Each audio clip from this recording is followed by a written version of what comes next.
Hi, welcome to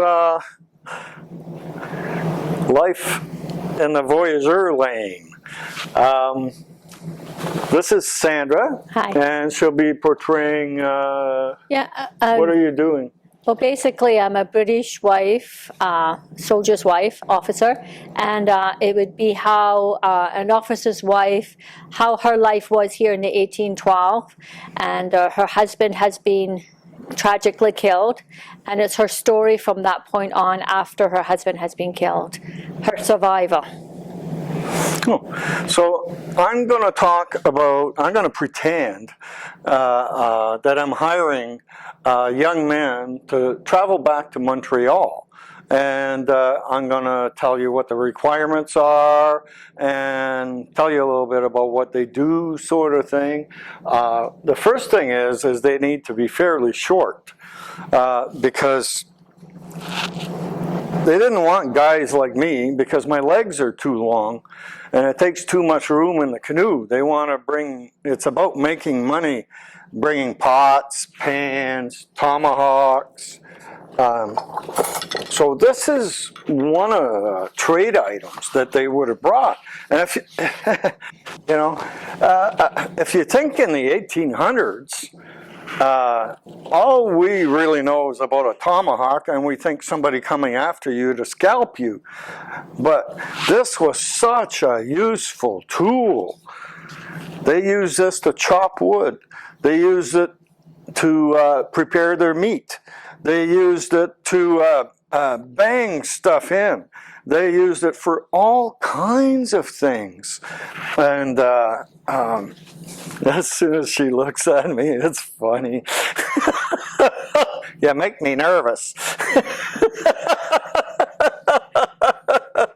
Sorry.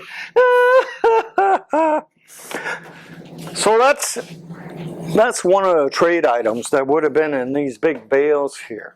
Okay? And we would have brought knives. Now here's a piece of a spoon. If a native person or a voyageur found an old spoon on the ground, sort of thing, he didn't throw it out. You know, he'd make an ornament out of it that he could hang on his neck, sort of thing. Like, they didn't throw nothing away. So this is something that they actually did back in the time, you know, out of old spoons. Another requirement, well, it wasn't so much a requirement. You got paid more if you could sing and motivate the guys, you know. See, alouette. Obviously, I'm not a singer. But the guy that could sing and motivate the guys to paddle, you know, because they were paddling for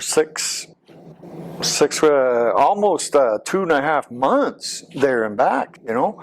And also, if you could speak Cree, Ojibwe, French, then you could be an interpreter. Okay, and if we look, a lot of the times we get our history from art that's been done, you know.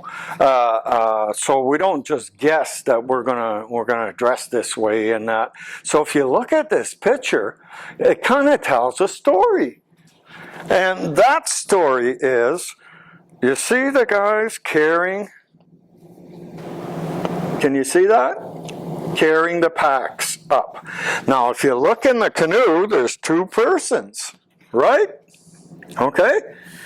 And they are going down a rapid. Now, those 2 persons are natives from the area because they knew the rapids. They knew the holes and all that. Okay, so they just took the canoe without all the goods down the rapids. And they got paid more because they were like guides.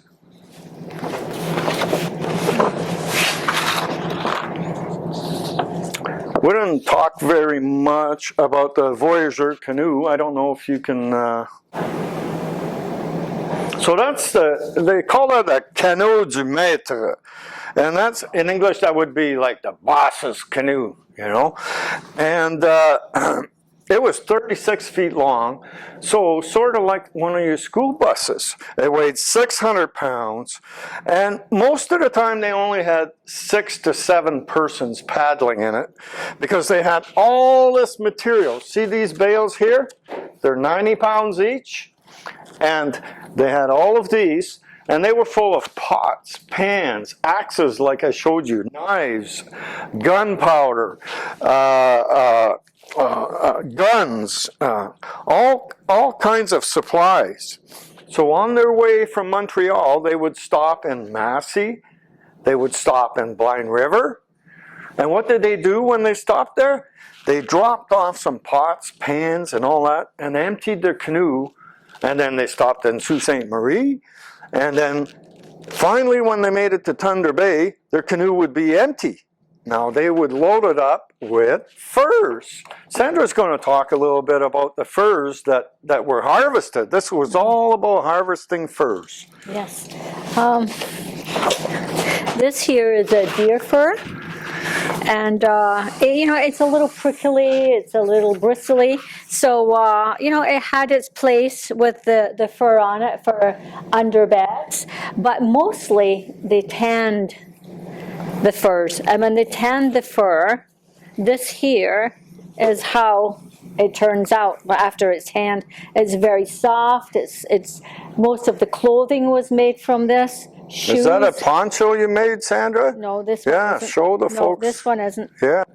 Is that the one that was a No. poncho? Oh, okay.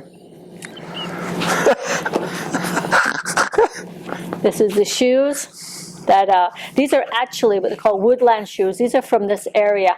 This is authentically the style of shoe that was made in this area from the deer in the 1800s.